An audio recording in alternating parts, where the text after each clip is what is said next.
looks left, fires left, got a man wide open. It is caught by Dawson Knox out of midfield on the run. Gets past one man, trying to get past another man, pulls him down, and he is finally knocked out of bounds at the Cincinnati 24-yard line. Dawson Knox running after the catch, knocking down Bengals along the way. What a huge play that was. Maybe the biggest play of the game, right? Yesterday, the big 49-yard catch and run after the catch by our next guest, Dawson Knox, Bills rookie tight end, in studio with us. Congratulations on the win. Congratulations on the play. That's a big one. Oh, thank you. That was fun. The crowd was amazing. We could feel the energy the whole game. What have you heard from people about that play and about the stiff arm and making all this? I really didn't realize what it looked like on TV, but there's been some people like messing with me saying, whoa, watch out, don't touch me. That's not a bad thing. Yeah, asking why I was angry and stuff. But right. The funny thing is the kickoff return right before that, I got blown up, and it kind of made me mad. So you were like, a little frustration run? Oh, so it wasn't an angry run, it was a frustration run, right? Yeah, right. Very nice. Call it that. Yeah, that's good. So that was a little corner route that you kind of got some opportunities in this game. You were kind of maybe a centerpiece. You got the touchdown early. You had this play. You also had the chance on the almost the same play, the other side going down, and he couldn't connect on it with Josh. And you had the jet sweep as well. Did you know that going in? Did you say, hey, listen, we need you because Devin Singletary's out or for whatever reason? Honestly, it didn't feel a whole lot different than the other game plans. We had the jet sweep in, which was obviously different than the other weeks, but it wasn't a whole lot different. I knew that if they called any certain play, I'd try to get open and assume the ball was going to come to me. But, Josh made a good throw on that other corner route. Should have caught that one. It's kind of funny how that works. You make a good play and people forget about the other one, but we could be sitting here talking about a drop and a false start. But so obviously a lot of things to work on and get better at, but felt good with most of it yesterday. You mentioned the jet sweep, and you don't often see a jet sweep to a tight end in the game plan, which is great. It was great play design and all that. Had you run one of those before in your career? And are you getting the handoff and simply sprinting towards the sideline, trying to get outside leverage? So honestly, I've never done anything like that at Ole Miss, but we started practicing it this week, and Coach Dayball really liked how it looked, and Tommy had a great block on the edge. The line did great up front. It was a perfect handoff from Josh. So really, I was just supposed to come in motion. He snapped it perfectly right on time, got the handoff. Supposed to kind of run backwards just a little bit to avoid the end, and then when I got out there, it was just some good green grass, so it was pretty fun to actually take a handoff. And then you lowered the boom on Williams at the end of the run. Right.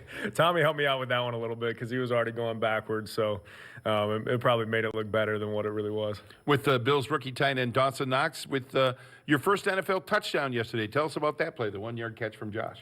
That's my first time being in the end zone in a long time. Yeah. But that one, as soon as he called it, I was hoping it was going to go to me.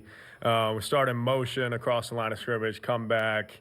He snapped it as soon as I got in the B gap, just kind of disappeared under the line and was able to break out free. And Josh did a great job of avoiding that end up the field and just gave me an easy catch that anyone really could have caught. Well, you're 3 games into your rookie season, and you don't know how it's going to work out when everything starts. But we found out early, particularly last week in the Giants game, you got out in space, made a nice block on Singletary's run to get to the edge. Did you know that's got to be a tougher block to make out in space for sure to get out away from everything? But did you have a good idea that physically you're going to be a good enough blocker at this level? Because we heard you were going to be a good receiving tight end, and you know what they say about receiving tight ends because they can't block. Well, you seem to be excelling at both sides. What do the coaching staff say? Give feedback about both sides of your game, blocking and receiving. They've been encouraging and just trying to help build my confidence in the run game and blocking and just technique in general. Because at Ole Miss, when I got there, I was a former quarterback, so I had no clue, what all the leverage looked like, hand placement and everything. So started my foundation there. But as I got here with Coach Boris, he's done a great job, and Lee Smith is, as good of a pass or as good as a blocking tight end in the league that anyone can see. So they've done a great job, kind of helping me feel confident in that area. So yeah. You missed so much time through the preseason with the hamstring injury. How tough was it to adjust to playing in an NFL game without the preseason as a rookie this year? I didn't expect to have a hamstring issue. That was definitely frustrating, just something out of my control. But I was happy to be able to get some snaps in the third preseason game, kind of start getting the feel for the speed of the game and everything. Felt like I was a little rusty coming back, but after a few practices, I felt like I was able to kind of get back in the routine. Hey, Dawson, Bills fans and good fans are thinking, why did they have to come back and win that game yesterday? Have you, as a team, discussed that or thought about that, like how the lead got away and how you had to make another comeback to win it? We haven't really broken down the film in depth yet. Obviously, I made a bunch of mistakes during the game. I think there were some areas we can all improve.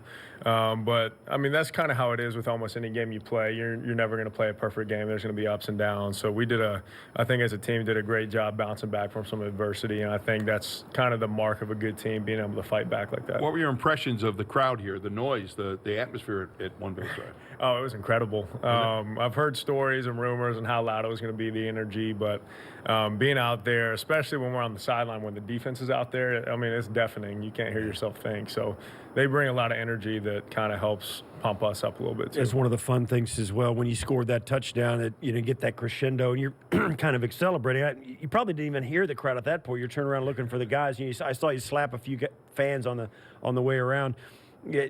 No real choreographed celebration there? Has it been so long? I'm not really one to be flash and have a certain celebration.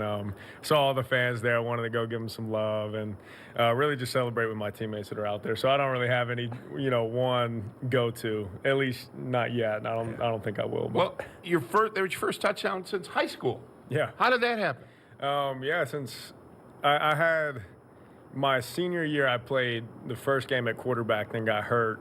But my junior year, I had a receiving touchdown. So since then, it was a long stretch not scoring. Every week in college, we were kind of going to the game hoping, maybe I'll get a touchdown pass. But towards the end of the season last year, I was kind of excited to maybe say my first touchdown since high school was in the league. Are you the highest drafted tight end in NFL history without a touchdown catch? I have no idea, but I'd be pretty curious to see what those stats look like. Everybody's geeked up for the Patriots game, Dawson, and of course you're a newcomer here. But the one thing I've noticed, and these guys, Eric would attest to this, I think, one of the things Sean McDermott does best is to keep his team on an even keel, right? And people are going to be over the moon about this win yesterday and about the Patriots, but I assume it'll be pretty much of a workmanlike atmosphere in your locker room and on the field here this week.